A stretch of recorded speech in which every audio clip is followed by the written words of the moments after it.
The Aful Performer 5 Legendary Edition.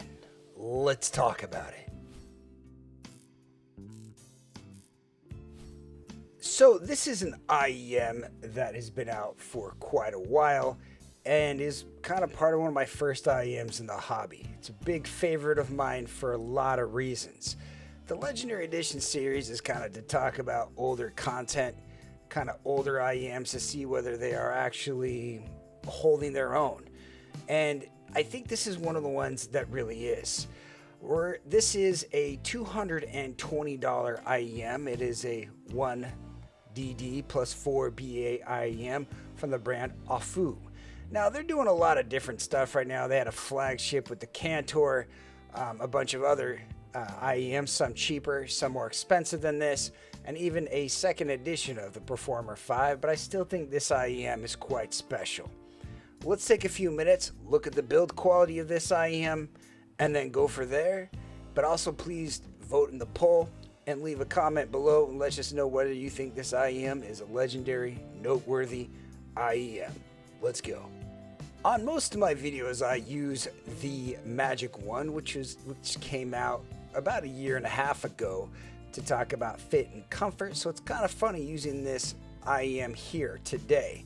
This the Performer 5 shell is a little bit different. It's a pure black shell. It has a little bit of a hump here. It has a Performer 5 logo on it.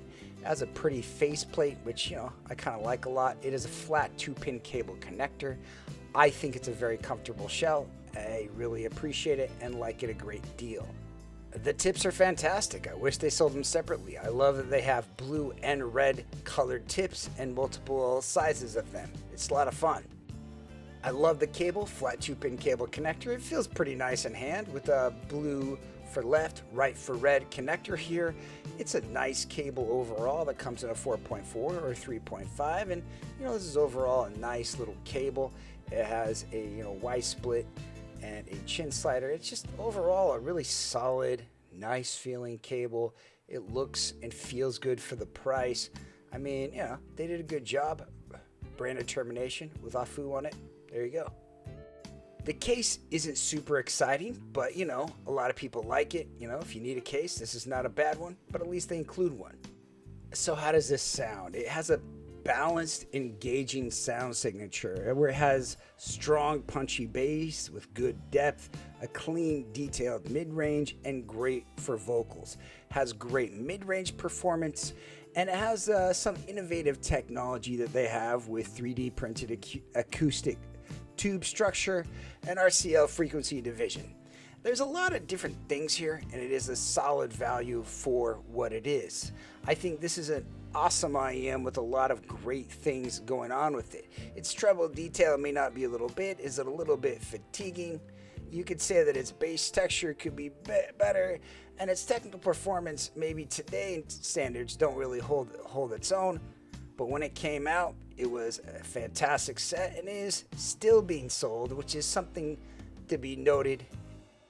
Alright, so here's the Amazon store page. I just want to show you that this has been out for about 827 days as of timing of this video.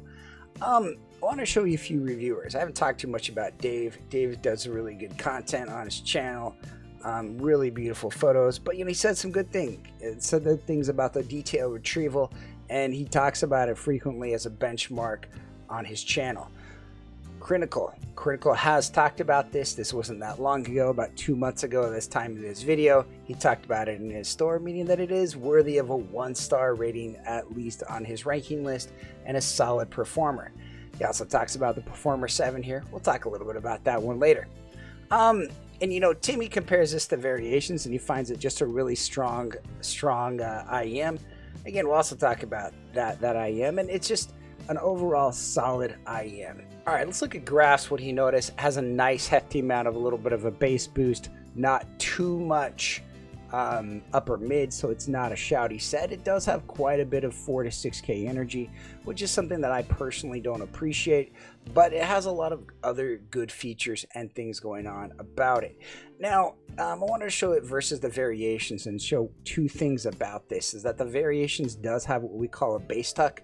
meaning that it tries to kind of make female vocals pop a little bit more, but that's not going to be for everyone. Like certain things, like certain notes don't sound as thick and rich, and it affects certain things on the bass. It is a little bit of an annoyance.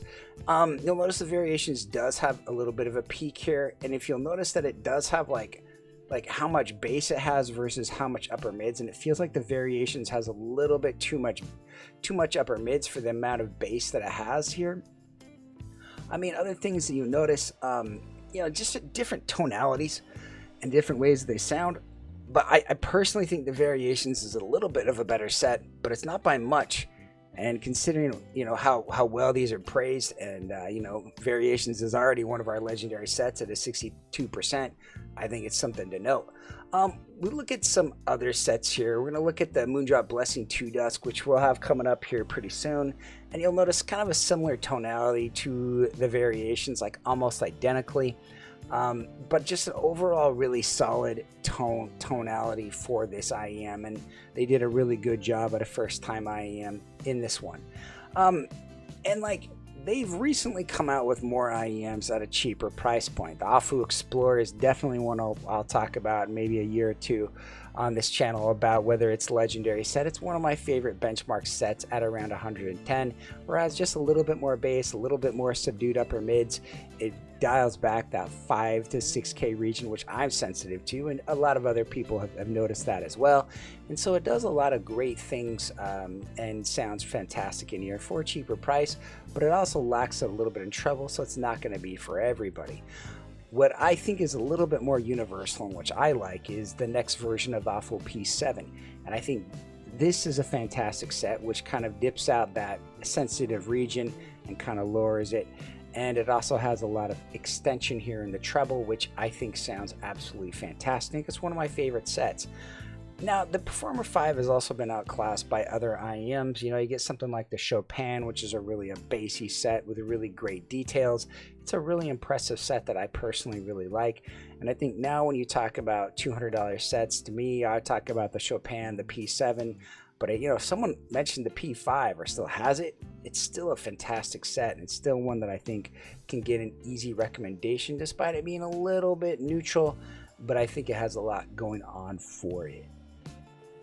The Performer 5 holds a special place in my heart, but not something I absolutely have to have in my collection. To me, it's been upgraded by the P7, but it's special to me. I love the brand. There's a lot of great things about it. Like my first review I ever wrote on Head-Fi was the Performer 5. I look at it now, and it's not like my reviews are fantastic, but I can tell that I really developed a lot over time to got better at writing reviews. And so because of that, and for a lot of other reasons, for me personally, it holds a lot of specialness in my heart.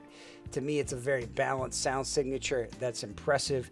The fit is exquisite, but it is outclassed by other IEMs right around the price point. But it is a fantastic, beautiful IEM that does a lot well and really helped to kind of kickstart Aful. Not everything they do is in the same wheelhouse or in the exact same tonality, and they do a little bit of different things, and I appreciate that about them. But this IEM came right out of the gates as an awesome, fantastic set. Thanks for watching. If you guys have any questions, let me know in the comments below, and please vote in the poll. Have a great day.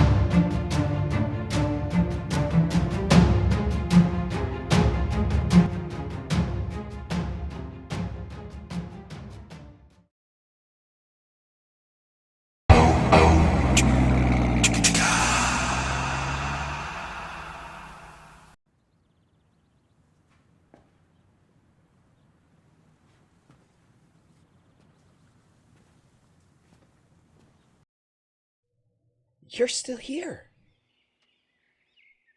It's over. Go home. Oh, you're expecting a teaser for our next video. Well, we don't have that kind of money. What are you expecting? One of those store reviewers to show up in a saucy little leather number? Go.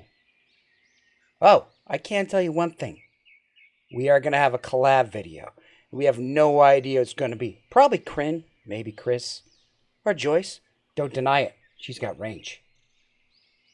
Go. Get out of here. Go! Go! Go. Go on with you!